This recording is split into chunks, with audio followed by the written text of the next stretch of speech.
বং প্যাশানের পরিবেশনায় আজকের গল্প অভ্র বনাম শুভ্র। রচনা রঞ্জিত চট্টোপাধ্যায়। গল্প পাঠে সৌরভ বন্দ্যোপাধ্যায়। আবহ প্রক্ষেপণ চিরঞ্জিত দাস। সম্পাদনা তানিয়া বন্দ্যোপাধ্যায়। গল্পটির প্রথম প্রকাশিত হয় সোনার আংটি উধাও গল্পগ্রন্থে। গল্পের প্রধান চরিত্র লেখক শ্রীমতী বিথি, অভ্রদীপ, শুভ্রদীপ এবং গুরুদেব। শুরু হচ্ছে আজকের গল্প, রঞ্জিত চট্টোপাধ্যায় রচিত অভ্র বনাম শুভ্র।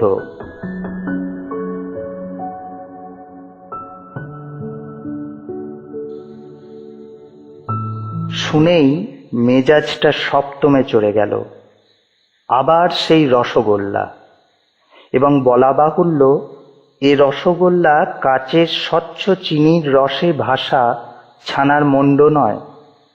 এ হলো শুভ্রদীপের অঙ্কের খাতায় পরীক্ষকের সযত্নে পরিবেশিত বিশেষ একটি বস্তু, যা মাসের শেষে বাঁধা বরাদ্দের মতো প্রতি পরীক্ষাতেই সে পেয়ে আসছে। অথচ অফিসের ছুটি নিয়ে মাসখানে কি খাটুনিটাই না খেটেছি ওর পেছনে। হাজারের সংখ্যাগুলোকে এককে নামিয়ে কয়লার ওয়াগনকে টফি লজেন্সে পরিণত করে যত সহজে পারা যায় বোঝাবার চেষ্টা করেছি। বোঝেও নি যে তা নয়, কিন্তু ফলটা হলো কি? রেজাল্টের বেলায় সেই তো একই হাল, অর্থাৎ রসগোল্লা। বাজারের থলিটা অভ্রর হাতে দিয়ে বললাম, শুভ্র কোথায়? কি জানি, সারা বিকেল খেলে এসে এখন হয়তো পড়ে পড়ে ঘুমোচ্ছে। ঠোঁট উল্টে বেশ ভারিক্কি চালেই বলল শুভ্রর দাদা অভ্র। রেজাল্ট তো লুকিয়ে রেখেছে, কিন্তু মুখে বলছে দেয়নি। দিয়েছে, তুই ঠিক জানিস? গলায় জোর দিয়ে অভ্র বলল, দিয়েছে। বুবাই বলল, সঙ্গে একখানা গার্জেনকে চিঠিও দিয়েছে। চিঠি আবার কিসের? তা জানি না, বোধহয় ওই ফেল করার ব্যাপারে। কিন্তু বুবাইয়ের তো অন্য সেকশন। তাতে হলো কি, রেজাল্ট যেদিন বেরোয় সব সেকশনেই একসঙ্গেই বেরোয়। তাছাড়া স্কুল থেকে ফেরার সময় ওর মুখটা যদি একবার দেখতে। রেজাল্টের চেয়ে চিঠির ব্যাপারটাই আমাকে চিন্তিত করে তুলল বেশি করে। ছেলে টিসি দেবার ব্যবস্থা করেছে কি না কে জানে। একটু চুপ করে থেকে বললাম, যদি দিয়ে থাকে আছে নিশ্চয়ই, দেখ না ওর পড়ার টেবিলে কি বই খাতার ভেতরে। সব দেখেছি বাবা, কোথাও পাইনি। দুবারের পর তিনবার জিজ্ঞাসা করতেই তেড়ে মেরে উঠল। তারপর বিকেলে কিছু না খেয়েই বেরিয়ে গেল খেলতে। এখন কি করছে জানি না।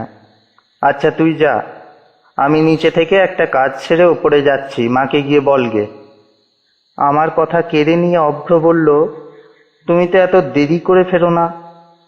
আজ দেরি হচ্ছে দেখে মা অনেকক্ষণ থেকে ছটফট করছে। করুক।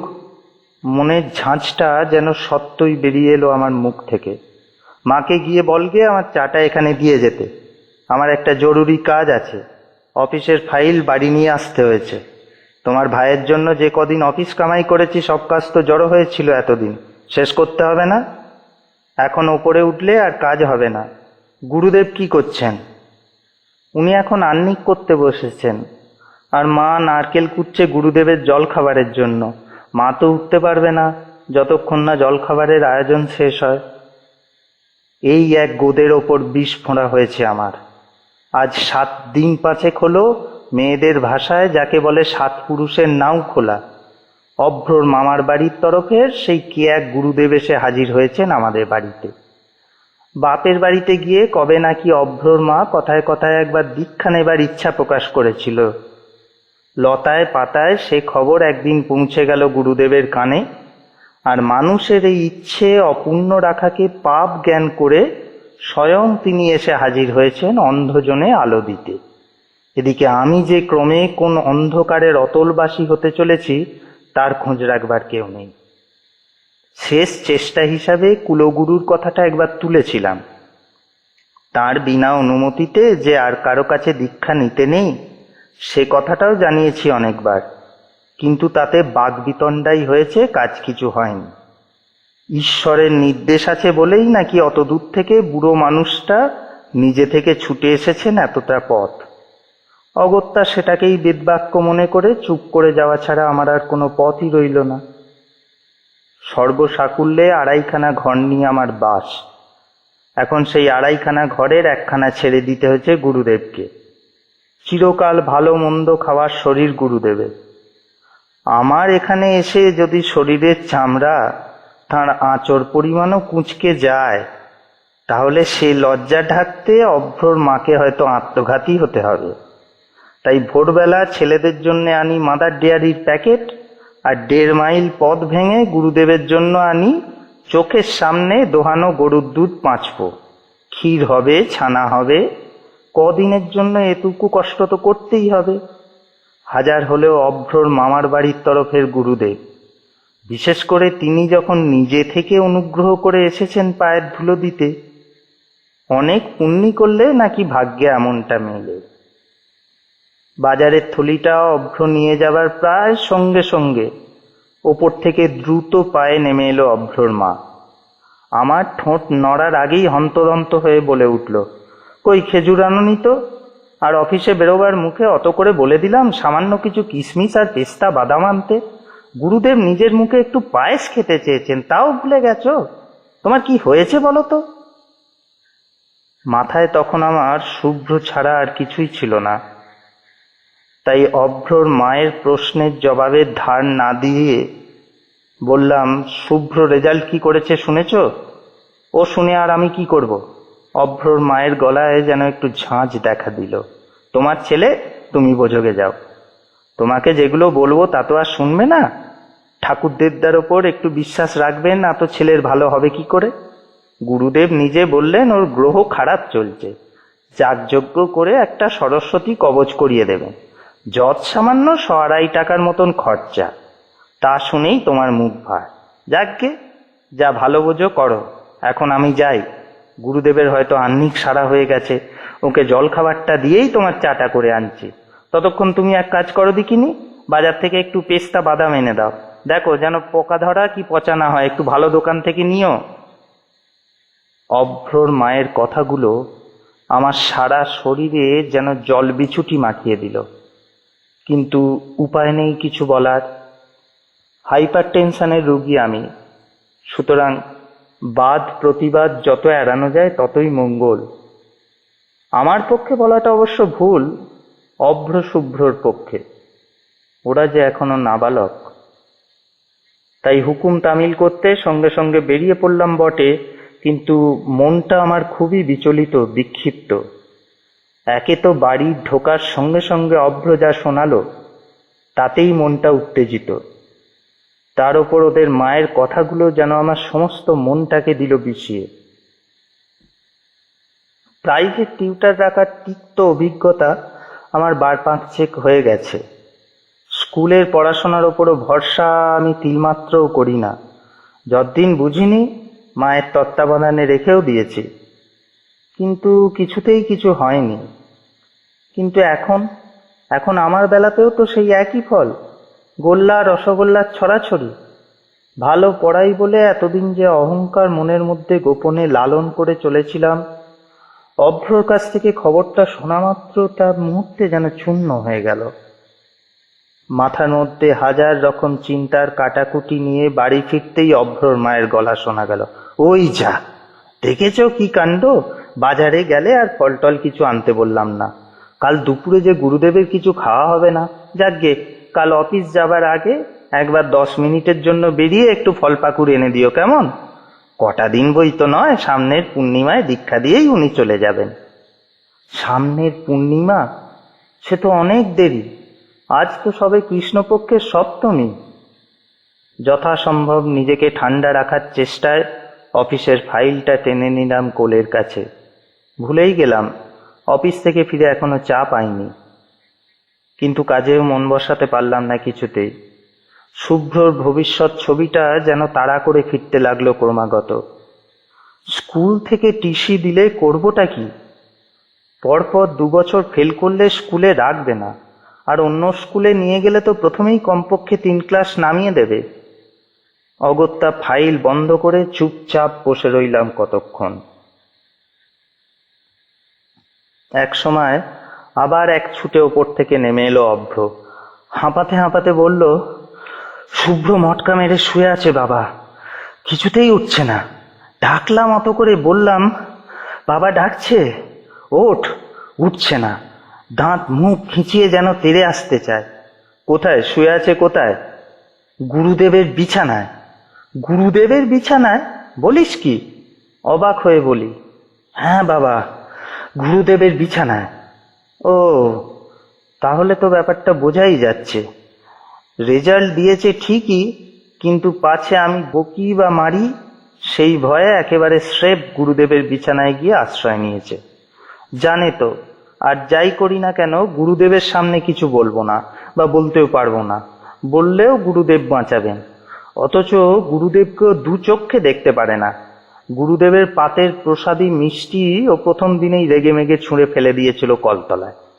মায়ের মুখের ওপর বলে দিয়েছিল, তরমুজের বিচির মতো দাঁত নিয়ে কামড়ানো মিষ্টি যদি খেতে হয় তুমি খাও, আমার ওতে ভক্তি নেই। তাছাড়া গুরুদেবের একটি মুদ্রা দোষ আছে, যেটিও সহ্য করতে পারে না একদম।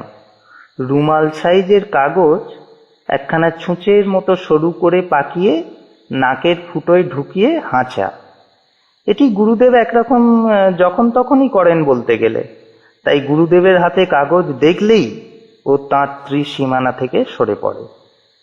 এই হেন পিটপিটে শুভ্র যখন গুরুদেবের বিছানায় এক কোণে আশ্রয় নিয়েছে, তখন তার হেতুটা খুঁজে বার করা কিছু দুরূহ নয়। হাজার চেষ্টা করেও উত্তেজনা দমন করা সেদিন বড় কঠিন হয়ে উঠল আমার পক্ষে। অফিসের ফাইলটা একবার করে খুলছি, আবার বন্ধ করছি। চা হাতে অভ্রর মায়ের পায়ের শব্দের প্রত্যাশা করছি, অথচ নিরাশ হতে হচ্ছে প্রতিবারই। অভ্রর অভিযোগ, শুভ্রর আচরণ প্রতি মুহূর্তেই যেন আমার মেজাজের পাড়াটাকে ঊর্ধ্বমুখী করতে লাগলো। তার ওপর মাথার ওপর আছেন স্বয়ং গুরুদেব এবং তার তদ্গতচিত্ত ভাবী শিষ্যা। একজন মানুষ সেই যে কোন সকালে কোনো রকমে 4টি নাকে মুখে গুঁজে বেরিয়ে ফিরল বেলা কাবার হতে, সেদিকে তার কোনো হুঁশই নেই। আমি যেন বাইরের লোক, বাইরের ঘরেই আমার ঠাঁই। চোখের সামনে থেকে অফিসের ফাইলটা সরিয়ে রেখে ঘরের আলোটা নিভিয়ে দিলাম। তারপর 2 করতলে চোখ চাপা দিয়ে টেবিলের উপর কনুইয়ের ভর রেখে চুপচাপ বসে নিজের দুর্ভাগ্যের কথাই ভাবতে লাগলাম।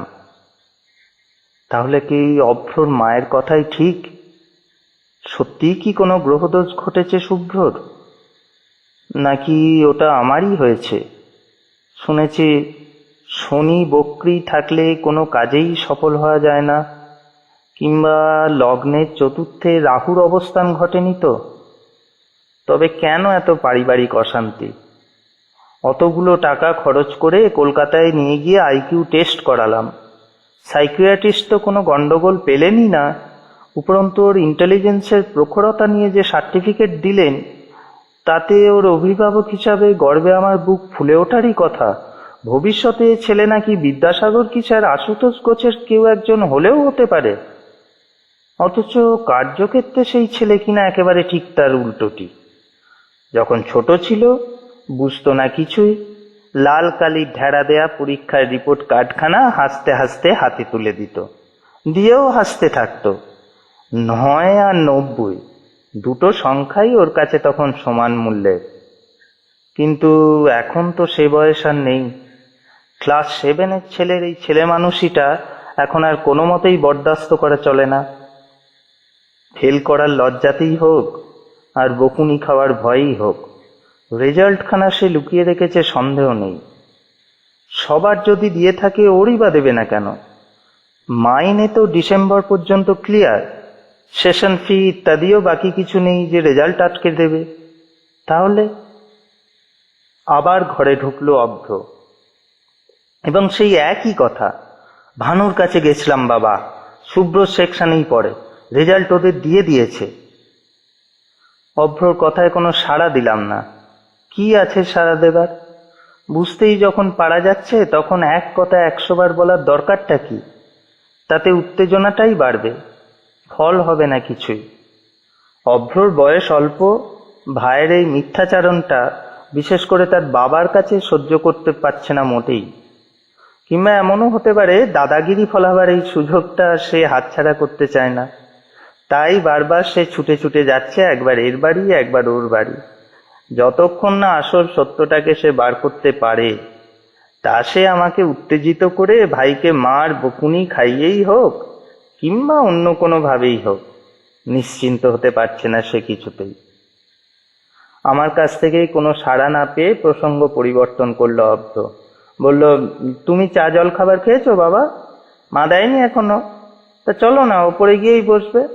জামা কাপড় ছেড়ে হাত পা ধুয়ে তুমি তৈরি হও, আমি মাকে তাড়া লাগাই। যেমন এসেছিল তেমনি এক ছুটেই ঘর থেকে বেরিয়ে গেল অভ্র। যাবার সময়ও আরো একবার বলে গেল, আর বসে থেকো না বাবা, এক্ষুনি চলে এসো। এত দুঃখেও হাসি পেল মনে মনে। শুভ্র সামনে আমাকে সে হাজির করাবেই, আর আমার হাজিরা মানেই অভ্র ভালোভাবেই জানে শুভ্রর কি দশা হবে। অগত্যা উঠেই পড়লাম, এবং সঙ্গে সঙ্গে মনে মনে ঠিকই করে নিলাম গুরুদেবের সামনে আজ আর কোনো সিন ক্রিয়েট করব না। ছেলের অকৃতকার্যতার জন্য যে ছেলের চেয়ে বাবা মায়েরাই বেশি দায়ী, এ কথা আমিও যেমন বুঝি, গুরুদেবও নিশ্চয়ই তার চেয়ে কম বোঝেন না। খানিক পরেই যথাসম্ভব মাথা ঠান্ডা রেখে গুরুদেবের ঘরে গিয়ে হাজির হলাম। গালচে পাতা খাটের ওপর দুপাশে দুটো তাকিয়া নিয়ে আসন পিড়ি হয়ে বসে আছেন তিনি, তার সেই সদা প্রসন্ন ভঙ্গিটি নিয়ে। টাক মাথার 3 পাশ ঘিরে সাদা চুলের বেড়া, সামনের চওড়া কপালে ঝোলানো মাদুরের মতো বয়সের বলিরেখা, ভুরু সাদা, সাদা গায়ের হাতের লোম। গায়ের রংটা স্লেট পাথরের মতো হলেও চেহারাখানি কিন্তু বেশ মাংসল। আর একটু বড় হলে ভুঁড়িখানা একখানা ছোট্ট ডেস্কের কাজ করত। হাতের মুঠোয় ধরা 7 হাত লম্বা গড়গড়ার নলের মুখটা। একটু আগে জলখাবার খেয়ে উঠেছেন, তাই মুখে বড় এলাচের দানা দিয়ে তামাক সেবনের পরিতৃপ্তিতে আত্মমগ্ন হয়ে আছেন। গুরুদেবের এই ভঙ্গিটা বড় ভালো লাগে অভ্রর, বিশেষ করে নলের মধ্যে গুরুপ গুরুপ শব্দ, আর সেই সঙ্গে ধোঁয়ার মধ্যে মিষ্টি গন্ধ। তামাক ছাড়া গুরুদেবের আর কোনো নেশা নেই, অথচ আমার বাড়িতে গড়গড়ার কোনো ব্যবস্থাই ছিল না, তাই সারা চিৎপুর ধুড়ে 1 টাকা খরচা করে 7 হাত লম্বা নল সমেত এই গড়গড়া কিনে এনেছি। খুঁজে পেতে সংগ্রহ করেছি মিঠে করা বিষ্ণুপুরি তামাক। প্রথম প্রথম আমি নিজেই সেজে দিতাম, কলকে ধরিয়ে দিতাম। পরে আমার তো অফিস, অভ্রর মাই বেশ আগ্রহ ভরে শিখে নিল কাজটা। যদিও ওর মতে এটা কাজ নয়, সেবা, গুরুদেবের সেবা। আমি কেবল একদিন বাদে বাদে নলটা পরিষ্কার করে দিই, যেটা আজও অফিস যাওয়ার আগে করে দিয়ে গিয়েছি। দিনে রাতে 12 খাওয়া দাওয়ার পর এই গড়গড়ার দরকার হয় গুরুদেবের। যেখানেই থাকুক এই সময়টা কিন্তু অভ্র ঠিকই ছুটে আসবে, ফেলফেলিয়ে চেয়ে থাকবে গুরুদেবের দিকে। নিশ্চল পাথরের মতো চোখ দুটি বন্ধ করে মুখ দিয়ে হাওয়া টেনে যে শব্দটা তোলেন, আর পাতলা সুগন্ধি ধোঁয়ায় ঘরটা ভরিয়ে দেন তিনি, তাতে অভ্রর মনে যে কি শিহরণ জাগে তা সেই জানে। আমার পায়ের আওয়াজে ঠোঁটের ডগায় নলটা একবার ছুঁয়েই গুরুদেব থেমে গেলেন। ঘাটটা অল্প ফিরিয়ে মৃদু হেসে বললেন, এসো বাবাজি এসো। আসবো কি? গুরুদেবের পেছনে হেলানো বালিশের আড়ালে শায়িত শুভ্রকে দেখে মুহূর্তের জন্য রক্তটা আমার চনমন করে উঠল একবার। ভাবনা নেই, চিন্তা নেই, দিব্যি অকাতরে ঘুমোচ্ছে। অভ্র দাঁড়িয়েছিল খাটের বাজুটা ধরে, চোখ দুটো স্থির নলের ডগায়। গড়গড়ার মাথায় কলকেতে আগুন ধরিয়ে দেয়া হয়েছে সবেমাত্র, মিষ্টি একটা গন্ধে ঘর যেন মম করতে শুরু করেছে। নল দিয়ে এক্ষুনি যে শব্দটা উঠবে, অভ্র বোধহয় তারই অপেক্ষায় রয়েছে। খাটের পাশ থেকে বেতের মোড়াটা বার করে বসতে না বসতেই গুরুদেব শুরু করলেন তাঁর কথা। প্রথমে কুশল সংবাদাদি, তারপরই গীতা, ভাগবত, চৈতন্য চরিতামৃতের অমৃত বর্ষণ। অনেক গুণের মধ্যে এটিও একটি মস্ত বড় গুণ গুরুদেবের। সারাদিন কথা বলেন না কিংবা বলার মতো লোক পান না, কিন্তু একবার পেলে আর রক্ষে নেই। প্রায় নিদন্ত মুখে ধারা শ্রাবণের মতো একটানা যেভাবে সংস্কৃত শ্লোক আর তার ব্যাখ্যা তিনি আউড়ে যান, তাতে জগৎ সংসার সম্বন্ধে ধারণাটাই পাল্টে যায়। কিন্তু আমি 80-র দশকের জীবন সংগ্রামী মানুষ, নিতান্তই ছাপোষা মধ্যবিত্তদের একজন। সে যুগের দর্শন আর তত্ত্বকথা শোনার মতো মেজাজ আর মর্জি আমার নেই। তাই গুরুদেব যখন সমানে বকে চলেছেন, আমি তখন ভাবছি আমার ছেলের কথা, শুভ্রর আচরণ বিধি। এইভাবে যদি শুভ্র চলে এবং আমিও চলতে দিই, তাহলে তো ভবিষ্যৎ তার একেবারেই ফর্সা। অভ্র এর মধ্যে অন্তত 5 ঘর থেকে বেরিয়েছে আর ঢুকেছে। তত্ত্বকথায় গুরুদেব এমনই মত্ত যে মুখের কাছে এনেও নলটায় তিনি ভালো করে টান দিচ্ছেন না, আর মাঝে মাঝে দিলেও এমনভাবে দিচ্ছেন যে তা থেকে ধোঁয়া বেরোচ্ছে না।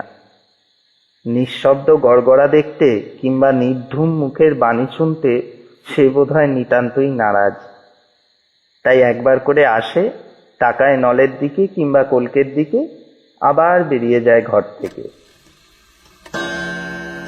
দেওয়াল ঘড়িটায় ঢং ঢং করে 8টা বাজতেই একসময় ঘরে ঢুকলো অভ্রর মা। আমাকে উদ্দেশ্য করে বলল, বাবাকে আর বকিও না, ওর খাবারের সময় হয়েছে, খেতে রাত হলে ওর হজমের বড় ব্যাঘাত ঘটে। তুমিও নাও না, ওই সঙ্গেই বসে যাবে। আর শুভ্রকেও ডেকে দাও, বিকেল থেকে আর জল খাবার পর্যন্ত কিচ্ছু খায়নি ছেলেটা। একদমে কথাগুলো বলে ঘর থেকে বেরিয়ে গেল বটে অভ্রর মা, কিন্তু আমার মেজাজটাকে দিল আরেক দফা বিগড়িয়ে। বাবাকে অর্থাৎ গুরুদেবকে নাকি আমিই বকাচ্ছি এতক্ষণ। খানিক গুম হয়ে থেকে হাতের নড়া ধরে তুলে দিলাম শুভ্রকে খাট থেকে।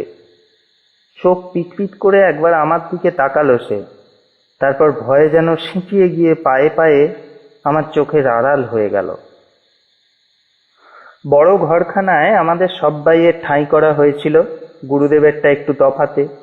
কি জানি যদি এঁটো কাটা কিছু ছিটকে যায়। হাত মুখ ধুয়ে একে একে সবাই এসে বসে পড়লাম যে যার জায়গায়, কিন্তু অভ্র বসতে গিয়েও বসলো না।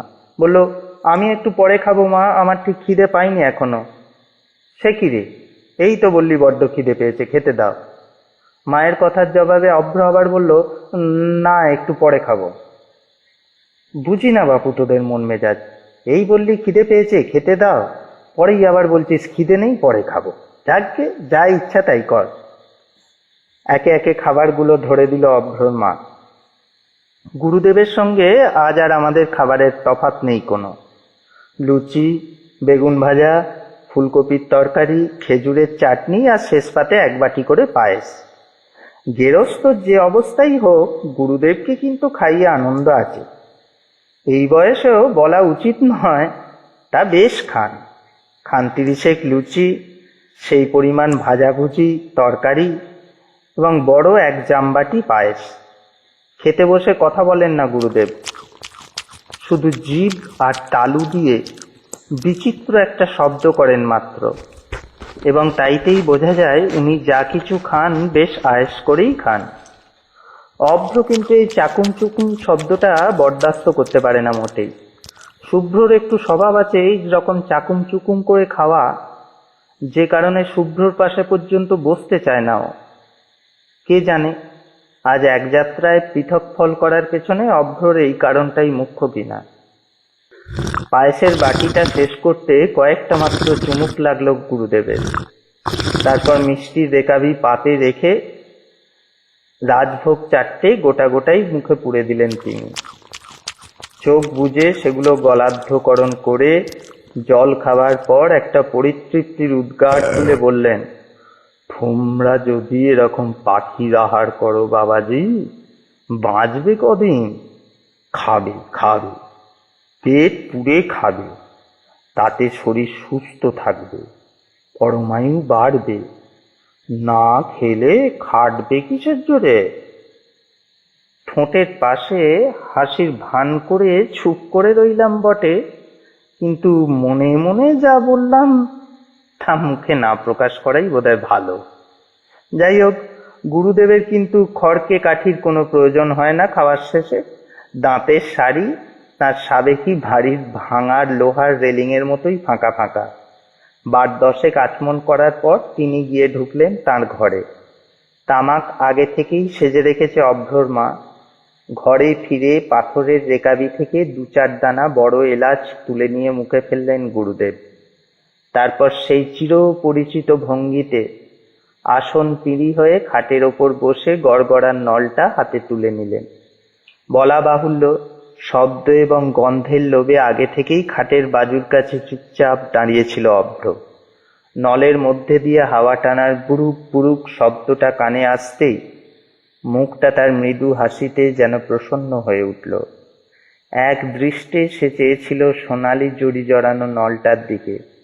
হয়তো আরো কিছুক্ষণ থাকতো, কিন্তু বাদ সাধলে তার মা। পেছন থেকে হঠাৎ ডেকে বসলো, কিরে, এবার খাবি নাকি এখনো খিদে হয়নি? দেয়াল ঘড়িতে 9:30 ঘন্টা পড়তেই একগাল পাতলা ধোঁয়া ছেড়ে গুরুদেব বলে উঠলেন, যাও ভাই, এবার খেয়ে নাও, রাত অনেক হয়েছে, অধিক রাত্রে ভোজন শাস্ত্র বিরুদ্ধ। পরিতৃপ্তির দ্বিতীয় উদ্গার তুলে চোখ বন্ধ করে আবার নলে টান দিতে থাকলেন তিনি। এবার ঘন ঘন সুগন্ধি ধোঁয়ায় আচ্ছন্ন হয়ে গেল সারা ঘরখানা। ঘর ছেড়ে বেরোবার ঠিক ইচ্ছে যে অভ্র ছিল তা নয়, কিন্তু মায়ের তাড়া আর গুরুদেবের হুকুম সে আর ঠেকিয়ে রাখতে পারল না। একবার আমার দিকে তাকিয়ে বেরিয়ে গেল ঘর থেকে। আমার মন কিন্তু তখন গুরুদেবে বদ্ধ নয়। যতক্ষণ না শুভ্রর রেজাল্টটা আর সেই চিঠিখানা হাতে পাচ্ছি, ততক্ষণ যেন আমার স্বস্তি নেই। রেজাল্ট কি হয়েছে সে তো বুঝতেই পারছি, এখন বেশি দরকার চিঠিখানা, স্কুলের নির্দেশটা জানা দরকার। শুভ্র ইতিমধ্যেই আবার ঘরের তক্তপোষের ওপর দেওয়ালের দিকে মুখ করে শুয়ে পড়েছে। এত তাড়াতাড়ি ঘুমিয়ে পড়ার কথা নয়, তাই আস্তে আস্তে ঠেলা দিয়ে যথাসম্ভব কোমল গলায় ডাকলাম, শুভ্র, শুভ্র, এই শুভ্র। কিন্তু সাড়া পেলাম না কোনো। আবার ডাকলাম, তবুও সাড়া নেই। অভ্রকে খেতে দিতে দিতে ওর মা হঠাৎ যেন ঝাঁঝিয়ে উঠল, ঘুমন্ত ছেলেটাকে অত ডাকাডাকি করছো কেন? যা বলবে কাল সকালেই বলো, জানোই তো বিছানায় পড়তেও যা ওর দেরি। এ তো আর অভ্র নয় যে শুয়ে শুয়ে মাঝরাত পর্যন্ত কড়িকাঠ গুনবে। অভ্র একবার আমার দিকে তাকালো, তারপর মায়ের দিকে।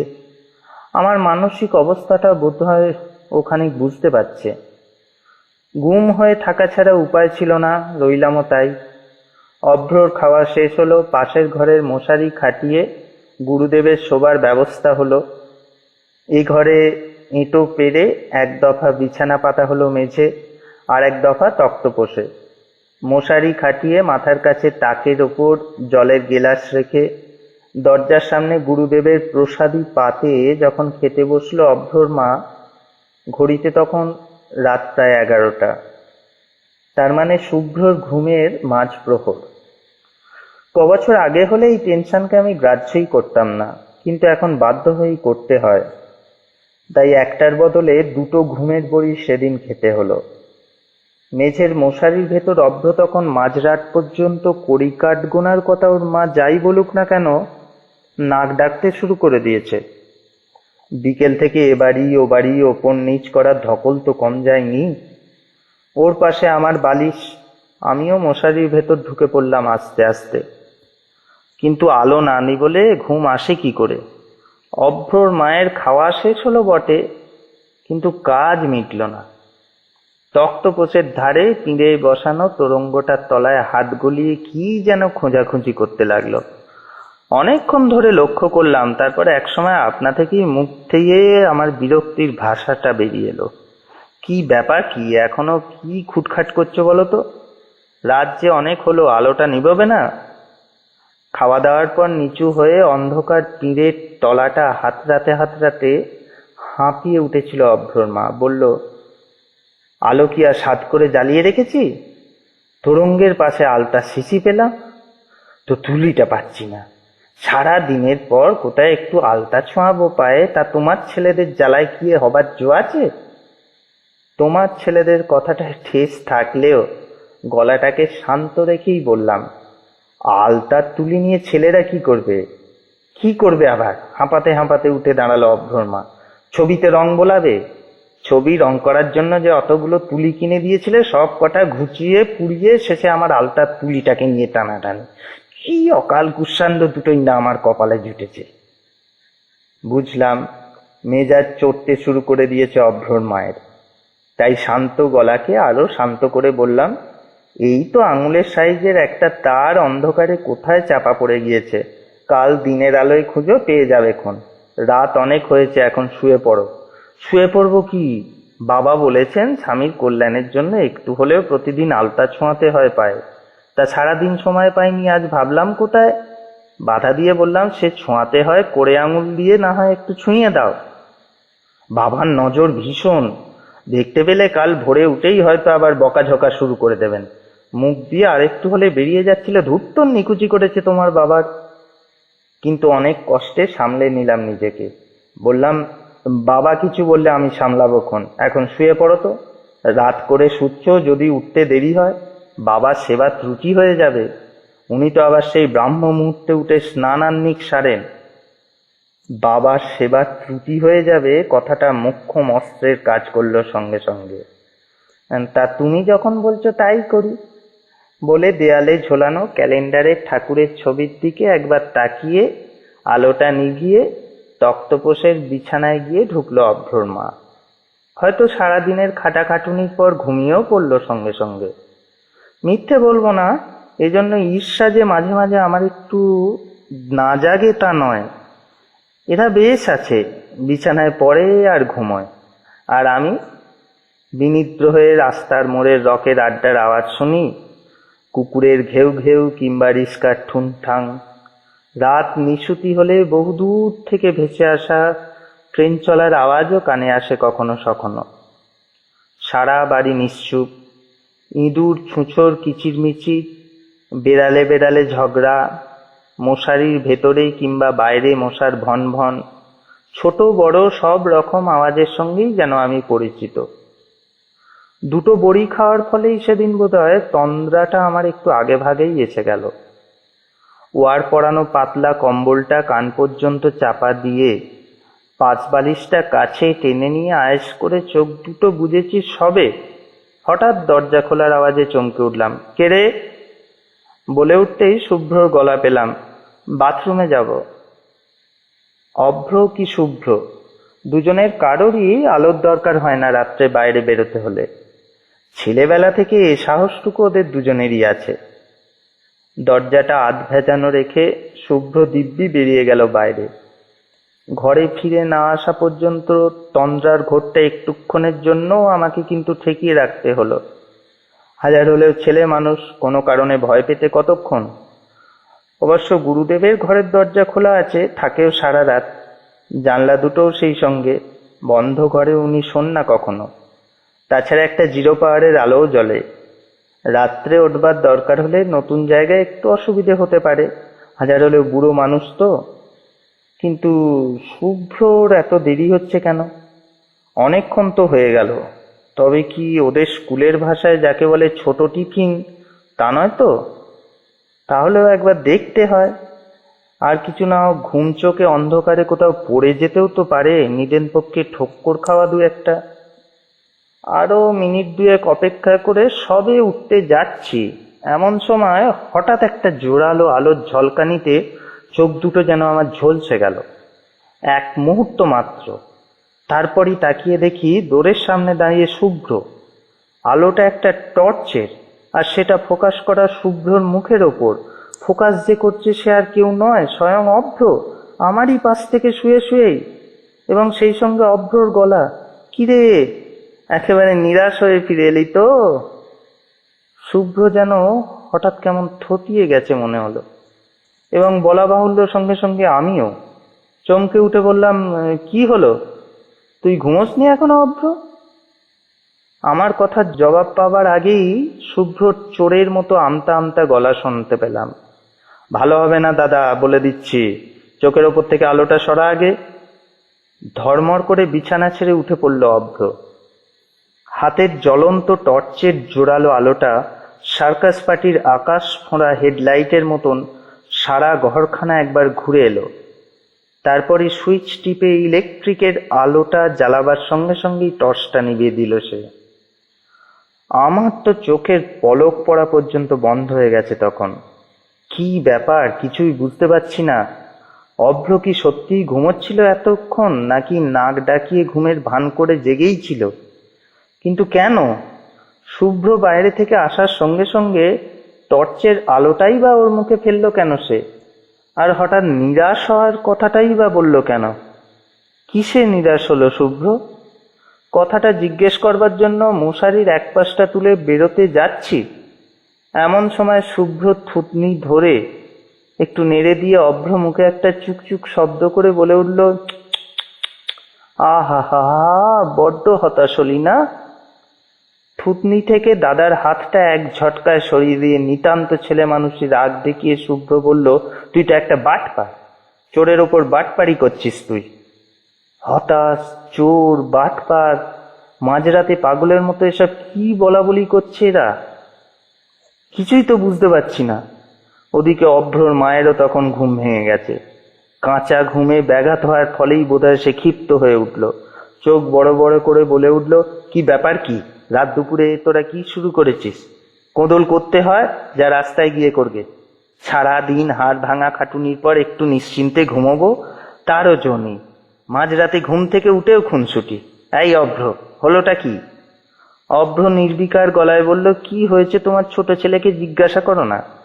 কি রে শুভ্র? গা থেকে লেপটা সরিয়ে উঠে অভ্রর মা বলল, অভ্র তোকে ওরাম করছে কেন? কি করেছিস তুই?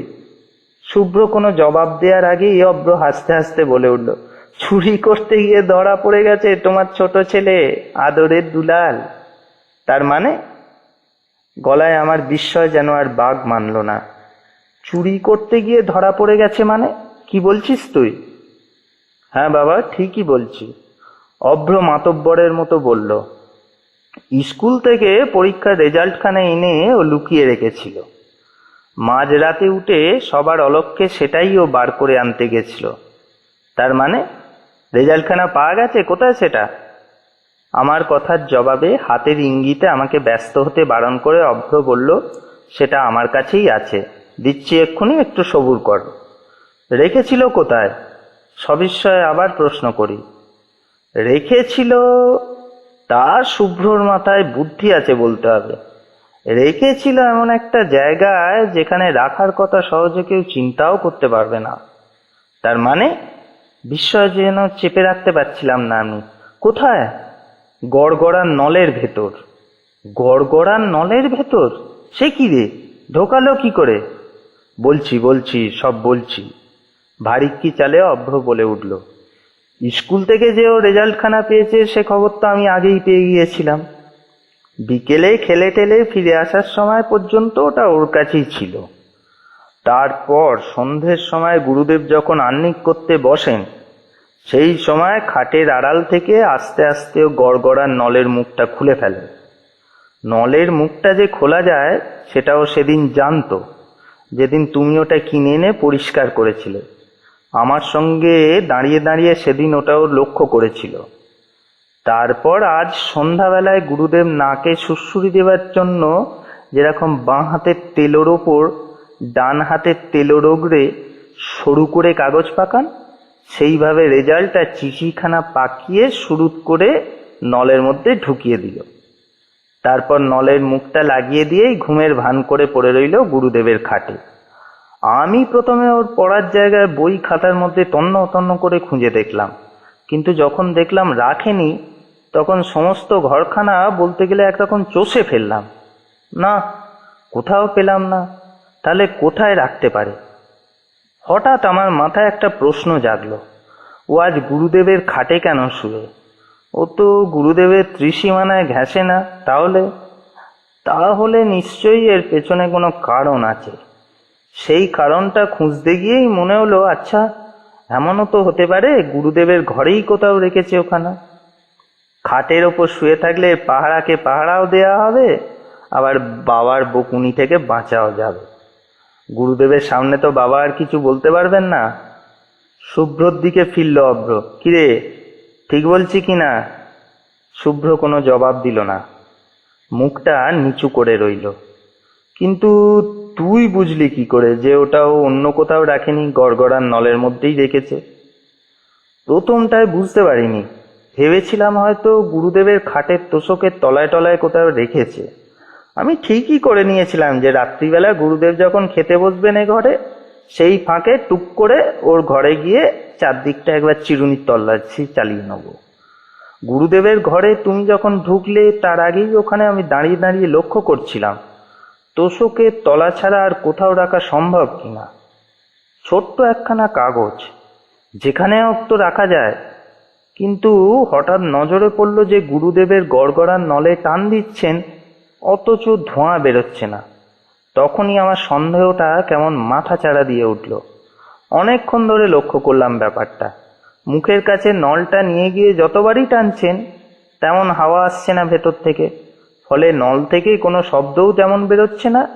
তেমনি নল টানা বন্ধ করার সঙ্গে সঙ্গে কলকে থেকে সুতোর মতো সরু একটা যে ধোঁয়া ওঠে তাও উঠছে না। লক্ষ্য করলাম নলে টান দিতে দিতে বিরক্তিতে গুরুদেবের চোখ দুটো কুঁচকে উঠেছে মাঝে মাঝে। বোধহয় তামাক টেনে সুখ পাচ্ছিলেন না বলে। শেষ পর্যন্ত নলটা হাতে ধরে রইলেন বটে, কিন্তু ঠোঁটে আর ঠেকালেন না। তোমার সঙ্গে ধর্ম আলোচনায় তখন তিনি এমনই মগ্ন যে তামাক খাওয়ার কথা বোধহয় ভুলেই গেলেন একবারে। গড়গড়া থেকে যে শব্দ বেরোচ্ছে না তার একটা কারণ হতেই পারে, নলের ভেতরের প্যাসেজটা হয়তো বুঝে গেছে। অথচ সেটা হবার কোনো সম্ভাবনাই নেই, কারণ আজই সকালে তুমি নলটা পরিষ্কার করে দিয়েছ।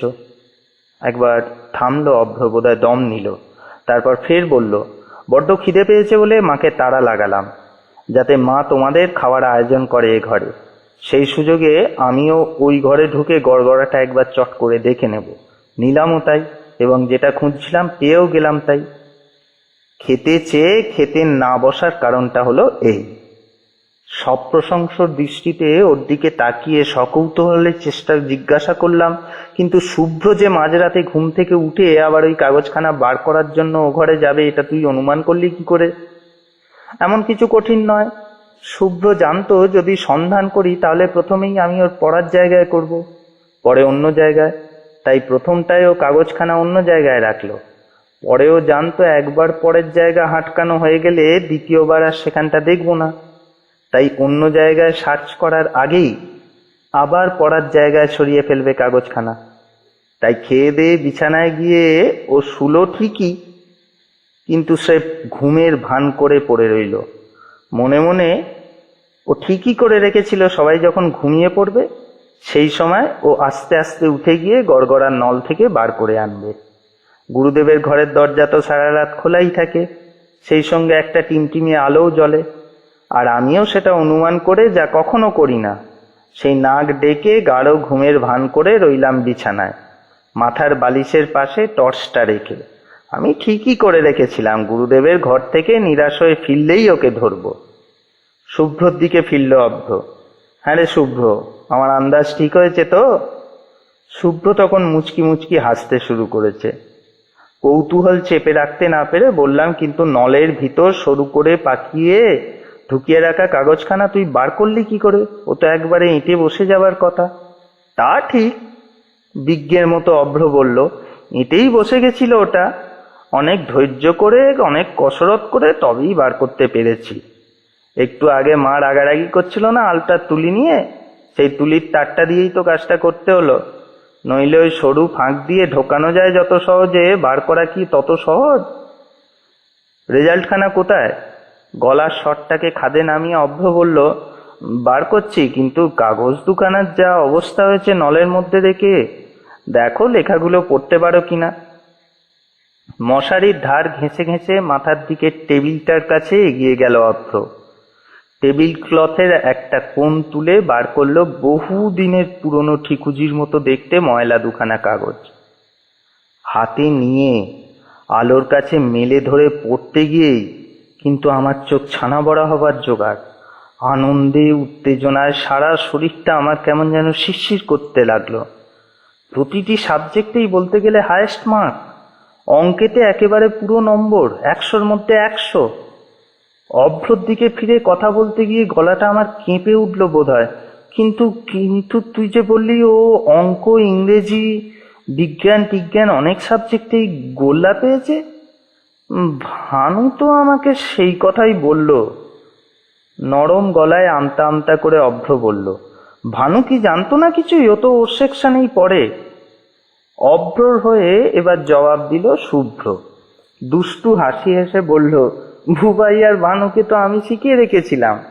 আমি জানতাম দাদা ওদের জিজ্ঞেস করবেই। তাছাড়া বেশিরভাগ নম্বরই তো গোল্লা দিয়ে, অর্থাৎ শূন্য দিয়ে। 70, 80, 90 সবতেই তো একটা করে গোল্লা রয়েছে। অঙ্কেতে তো একেবারে দুটো। ও, অভ্র সঙ্গে সঙ্গে বলে উঠল, বুঝেছি।